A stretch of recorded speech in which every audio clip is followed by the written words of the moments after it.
అయోధ్యలో శ్రీరాముడు జన్మించాడు. ఆయన జీవితం ధర్మానికి ప్రతీక.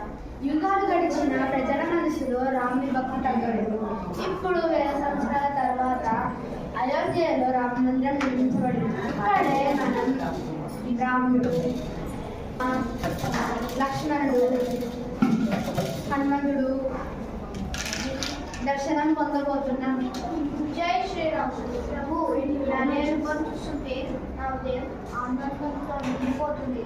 ఈ క్షణం కోసం ఈ భక్తులు ఎన్నో సంవత్సరాలుగా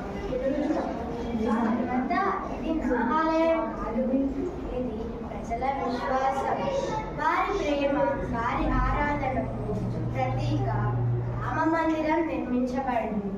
అంటే ధర్మం మళ్ళీ ప్రజల హృదయాల్లో స్థాపించబడిందన్నమాట.